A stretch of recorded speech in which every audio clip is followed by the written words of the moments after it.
Hello, everybody. This is Chamath from Sri Lanka, representing the Primary Palliative Care Special Interest Group of the Asia Pacific Hospice Palliative Care Network. And I am to briefly outline about the model of primary palliative care and the evidence of its success and failure. And in this talk, I would like to briefly outline the primary goal of integrating palliative care within primary care, the 5 key challenges that we aim to achieve in primary palliative care, and what would an ideal model of primary palliative care would look like, the evidence for its success and failure, and indicators of efficient delivery of primary palliative care. So what is the goal of integrating palliative care within primary care? So in the transformation of the vision of primary healthcare from the Alma Ata Declaration of 1978 to the Astana Declaration of 2018, the World Health Organization and the United Nations have committed to providing palliative care within a primary healthcare framework. So this domain was added among the pre-existing 4 domains of primary healthcare. So the ultimate goal of this integration is to achieve universal health coverage in terms of palliative care. In other words, to ensure patients and their loved ones have access to full range of quality palliative care services they need where they need them without having to face financial hardship. And here we aim to achieve or overcome 5 key challenges. Patients with all sorts of life-limiting illnesses have access to quality palliative care services at all times, covering all dimensions of palliative care within all settings and all nations across the globe. And now we are going to look at how each of these challenges could be met within the primary care setting. All illnesses. First, looking at adults, the majority of patients in need of palliative care have cardiovascular conditions, followed by cancer and other terminal organ failures, infections such as HIV/AIDS, neurological conditions such as Parkinsonism, Alzheimer's, dementia, and even frailty, which is increasingly common with growing older population. But in clinical practice, we don't see these conditions in isolation, but we encounter more multimorbidity than ever before. Talking about children, the spectrum of diseases that affect them are quite different from the adults. So congenital anomalies would be the commonest, followed by neonatal conditions, protein energy malnutrition, meningitis, HIV/AIDS, and so on. So, but general practitioners are dealing with these at the primary care level and coordinating care for these patients.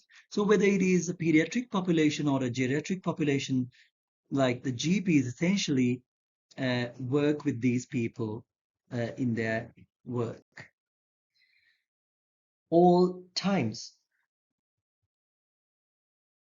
In caring for patients with life-limiting illnesses, it is imperative to understand how their physical or physiological conditions would deteriorate along the course of different categories of diseases.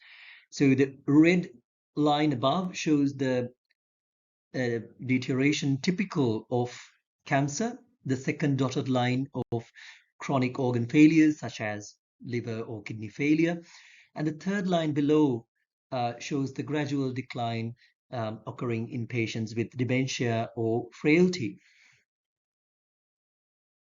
More importantly, in a GP's role, we would provide womb-to-tomb care. We are used to that, and even beyond. So similarly, like in terms of a patient with a life-limiting condition, we would initially promote their health and attempt to prevent these conditions and even detect the life-limiting disease and coordinate the patient's care between curative care and palliative care and bring the patient's lives to a closure, also helping the family members throughout this timeline and management of the end of life and managing the death. And beyond that, we would also um, help the bereaved family members who are left behind. So, bereavement care is also something that the primary care professionals would be dealing with. So, along the timeline, along the trajectory, we are with our patients. Then, all dimensions.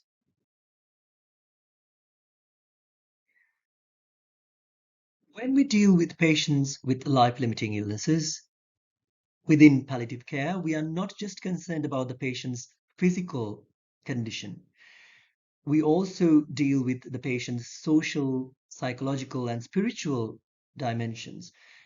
So, along the patient's disease progression, these dimensions also fluctuate or deteriorate towards death. So, for us to understand, like, what sort of interventions would be required at different points in time, we should better understand these trajectories as well. So this diagram illustrates the physical, psychological, social, and spiritual trajectories that is typical for a cancer patient, and that would differ in other conditions. And these are the trajectories of a patient with organ failure, and then the trajectory is typical of dementia and frailty. And then across all settings,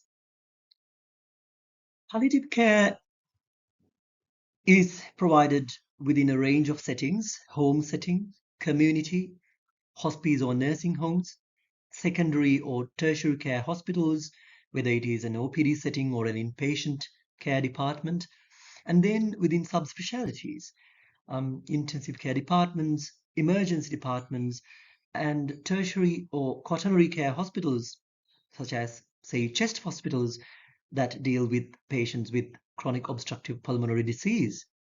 And where does the general practitioner's role fit in within these settings?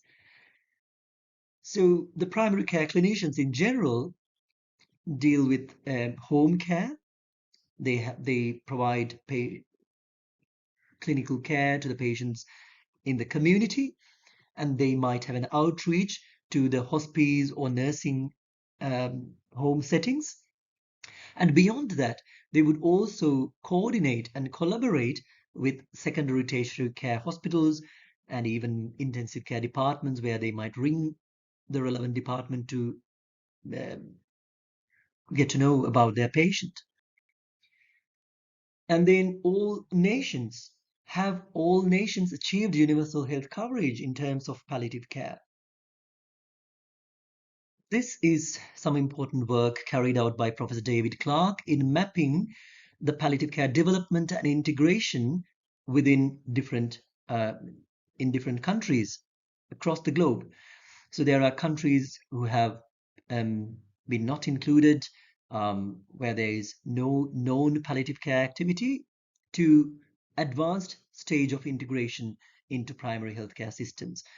And the darker shades on this map indicate countries uh, with an advanced level of integration, and lighter the shade means very early stage of development of palliative care. This dot plot illustrates how different WHO regions have achieved universal health coverage. So each color indicates different WHO regions, and each dot represents individual countries.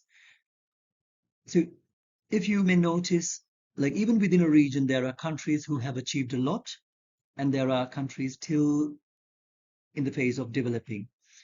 Um, so we may share our resources within individual regions, but also there could be um, inter-region collaborations, especially among low and middle income countries, which models have worked in which sort of settings. So we could share that sort of information to help each other.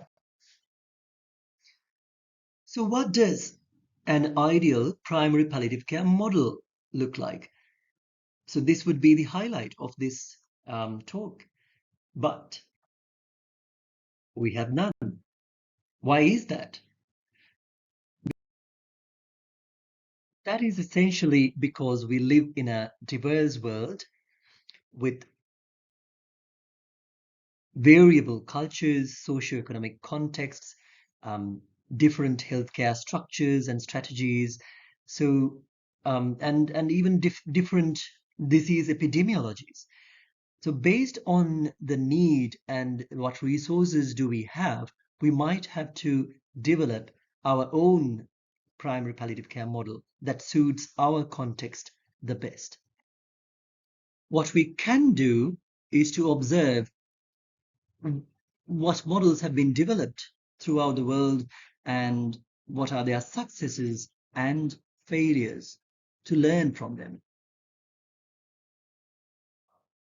So, first of all, we need to get four things right in a coordinated fashion, not just one aspect alone, which might lead to a failure. So, then the four aspects. Firstly, we need to integrate national policies on palliative care into the existing public health system.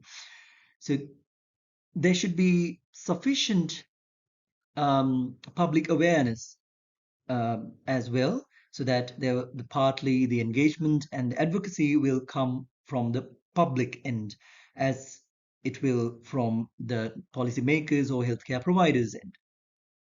Secondly, there should be education to all primary care staff, not limiting to doctors. And thirdly, there should be a sound service structure that aims to deliver from primary to specialist care, and then home-based to institutionalized care, and so on. And fourthly, all medicines should be available, including opioids, across all settings. So this example comes from the Philippines, where um, there are concerted efforts on all domains to develop primary palliative care. So this diagram is mainly to illustrate how the training framework for hospice and palliative care for healthcare providers is devised at the basic, intermediate, and advanced levels. But then developing those curricula is done with a broader understanding of what the overall palliative care system works. So we are, um, you know, cognizant about what home-based palliative care is, community-based, hospital-based palliative care, and then pediatric to geriatric palliative care, and then how different healthcare providers will be trained in different manners. And it is also sensitive to the fact that palliative care is a transdisciplinary approach, so there should be integrated curricula. So developing the education arm is with a broad understanding about the whole context. Secondly, there should be an effective collaboration between specialist and primary palliative care services. So this model illustrates how primary and specialist palliative care services are collaborating with each other in Switzerland, a country with advanced level of integration. And when this coordination fails, systems fail. So this model comes from India, a country with isolated to generalized palliative care provision, but a pioneer in developing or devising effective palliative care models. So in this pyramid, right at the top is specialist palliative care, and right at the bottom constitutes for the accounts for the vast majority of palliative care being delivered in the community setting by community healthcare workers or volunteers, and right in the middle are general practitioners or family physicians who provide primary palliative care while also collaborating between the specialist services and community resources. So, as I said before, primary palliative care doesn't have one definition or one model. So, we need to be able to define what primary palliative care is within our context and then operate within that framework. So, this is the definition of primary palliative care developed by the European region. And this example is from Africa. The primary palliative care special interest group of the African region had devised the current primary palliative care model that operates within the African region. And based on the evidence, they had developed the diagram on the right, which shows the model that they aspire to develop within the region. And it is also imperative that our actions are based on evidence. So, whatever the developments and improvements of the current structures should be based on audits, pilots, or even research. So this initiative was developed by the general practitioners in Scotland, key information summaries, where the general practitioners acting as a hub would share necessary clinical information and the patient preferences with the ambulance services, emergency departments, out of our services, NHS and specialist hospitals. So the patient's preferences will be disseminated appropriately across healthcare settings. And this was associated with a greater likelihood of dying in a community setting with a home or a hospice. So that was based on their evaluation of what the model was achieving. And then we move on to the indicators of efficient primary palliative care delivery. So these examples are drawn from the European region. One of the indices would be how early in the course of their diseases patients are identified as suitable to receive palliative care. So the darker shades on this map would indicate early identification of patients and early implementation of palliative care. And it is also an additional index that how the primary care providers are incentivized for identifying patients early. And secondly, how different nations have developed their documents, whether it is law or strategic plans. And this is an important indicator in terms of capacity building. So, how primary palliative care education is integrated into the undergraduate and postgraduate clinical curricula. And my final example for an indicator would be how different nations, their national health systems are resourced or how capacious they are to deliver primary palliative care. Finally, the take homes of my brief talk would be there isn't a universally applicable model of primary palliative care, and the ultimate goal would be to achieve universal health coverage.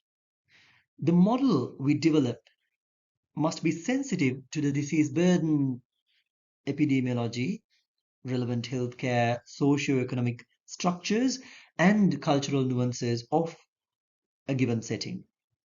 And we must constantly evaluate and make improvements of this model based on audit and evidence. And we must note that there is tremendous capacity within regions and across regions to share knowledge, resources, and learn from each other. And finally, we must always aim to avoid competition between different care settings or caregivers, but promote collaborative efforts to develop primary palliative care and ensure that every person has timely access to basic palliative care.